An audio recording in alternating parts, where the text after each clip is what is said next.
What is going on, guys? Welcome back. Commentary for Madden 19. Yesterday's video was so well received. I appreciate all the support you guys give me, but a lot of you were interested in the height of players, and to me, height is critical when we're talking about quarterbacks. So I wanted to run a little bit of an experiment here and show you guys where I think another big flaw Madden has in terms of quarterback height and the line. So we've got Andrew Luck here, and we're going to throw these quick slants.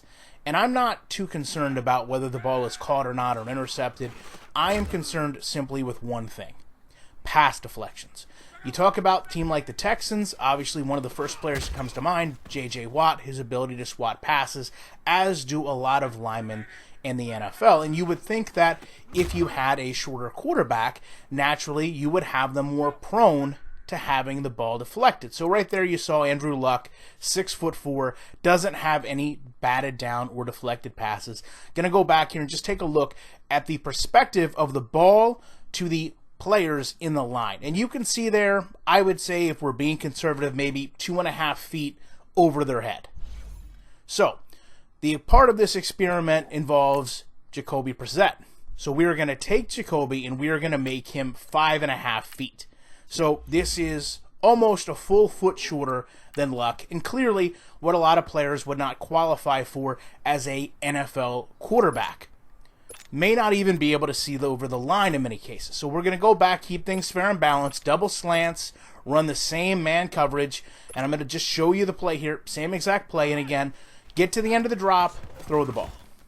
Now, it's interesting to me when we actually look at these passes that they get completed more often than not, but I want to take a second to go back to the replay and just take a look at that same perspective. Where is the ball in relation to these players? And I think you'll say, okay, it's not as low as I'd like it to be, but when we look at this image here, and we remember back to the image with Luck, I'll say that's maybe half the distance if we're being generous.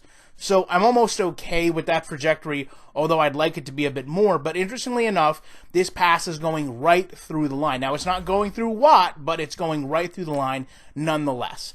So let's go back and continue to run this. And it's, again, strange to me that the passes here seem to be more prone to being completed, and you don't really have anyone making this swat attempt at the line.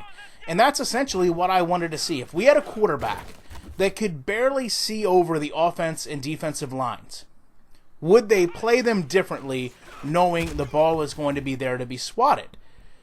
This to me shows another major flaw in this game, not recognizing not just the players on the field, but strengths and weaknesses. If you were a defensive coordinator and you had a quarterback come in the game that was a foot shorter than the player that was just there, you may not even tell them to rush the quarterback, but rather just get your hands up. You'll easily be able to deflect the ball. And the fact that we're seeing so many plays and not having a deflection, to me, goes back to being very telling about how poor this game simulates football. Now, I don't expect it to send every single ball back to the quarterback, but right there you do see a little bit of something that flashes in the screen, and you almost can't even tell what's going on. A lot of times with Madden you can't. Things happen very fast. So I did catch that. Maybe you didn't, but I did. You saw just this little bit of flash where the ball is, but it's odd to me that this is the opposite hand. You can almost tell with this pass trajectory, the way the lineman has been pushed up on the block, he really could have just got his helmet in the way.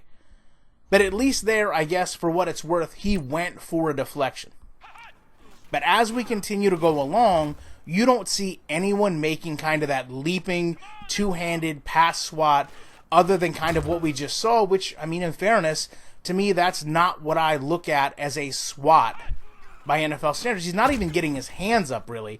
He's just going through the continued block. It's almost like if we were just looking at this quick route, I don't see a big difference between having Luck or having Brissett, where height should be one of the key factors of the ball trajectory, the ball placement, the ball being caught, and it's not changing anything.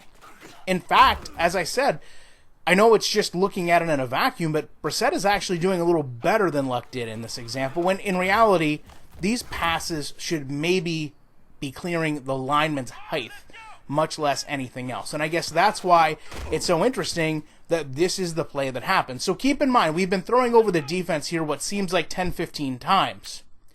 The pass right there I thought was deflected.